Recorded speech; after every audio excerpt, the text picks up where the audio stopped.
C'est vrai que François Morellet, puisque c'est son nom, est un peu moins connu que ses contemporains qui avaient autant de talent que lui finalement. Mais voilà, alors qui est François Morellet ? C'est un artiste donc français contemporain qui est décédé au mois de mai l'année dernière. Donc c'est la première fois qu'on le voit dans une exposition, qu'on en parle depuis son décès. C'est un artiste qui a énormément compté parce qu'on le voit dans les plus grands musées. Beaubourg par exemple a des œuvres de François Morellet. L'espace public a des œuvres de François Morellet. D'ailleurs il a fait la façade du musée des Beaux-Arts de Chambéry. C'est pour ça aussi que l'expo a lieu là-bas. Il n'y a pas de hasard. Et c'est quelqu'un qui est venu structurer l'espace avec une invention géniale. Il a inventé, et ça je suis sûre que vous l'avez déjà vu si vous fréquentez les musées, les expos, il a inventé les néons. Alors il n'a pas inventé le néon, le système néon, mais le néon dans l'œuvre d'art. Et là c'est le premier à l'avoir fait. Le néon qui vient structurer l'espace et qui devient finalement sculpture. Parce que lui son credo, il travaille depuis à peu près les années, enfin... Il s'est fait connaître, on va dire, dans les années 50. Et son credo, à lui, c'est l'art abstrait. Parce qu'à cette époque-là, on se détache complètement de la peinture dans les années 50. Dans les années 80 aussi, on y revient aujourd'hui, en 2017, mais ce n'était pas forcément le cas avant. Donc il a travaillé sur l'abstraction et il n'a pas travaillé seul.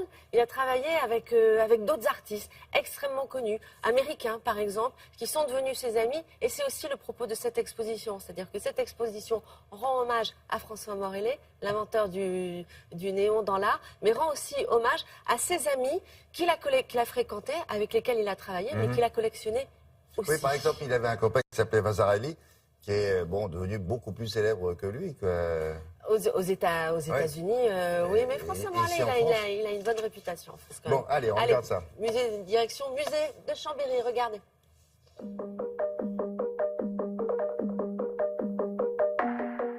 L'exposition rend hommage à François Morellet, qui a réalisé une œuvre pour la façade du musée en 1982, sur commande de la ville. Et il était temps de rendre hommage à ce grand artiste qui a habillé l'espace public chambérien et a donné une très grande œuvre à la collection du musée. Nous entrons dans le musée par cette œuvre qui vient interroger toute l'histoire de l'art du XXe siècle. Et nous arrivons dans cette exposition à travers ses amis, à travers ses liens amicaux, mais aussi toutes ces références plastiques. Ellsworth Kelly, Joseph Albers, Max Bill, des très grands artistes de l'art du XXe siècle qui sont venus alimenter la réflexion de François Morellet.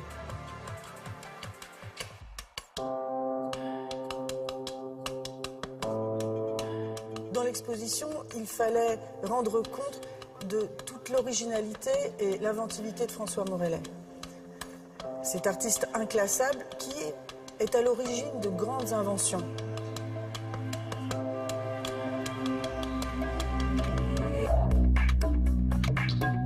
Nous avons la chance d'accueillir l'œuvre fondatrice de l'intégration du néon dans l'œuvre d'art, cette œuvre de 1963.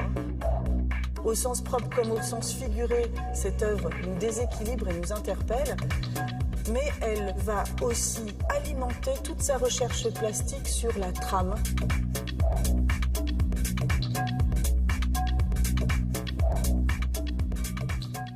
Comme les néons, cette œuvre, intitulée « Trois grilles se déformant », propose une combinaison infinie que l'œil vient augmenter.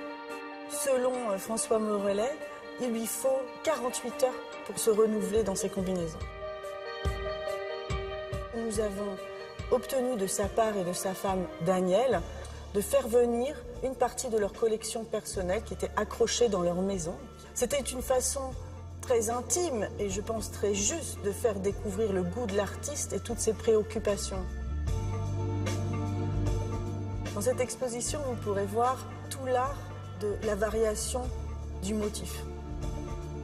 Un motif géométrique qui prend forme, il faut se laisser emporter par le dynamisme de ces variations que chaque artiste présent dans l'exposition qui était proche de François Morellet vient alimenter.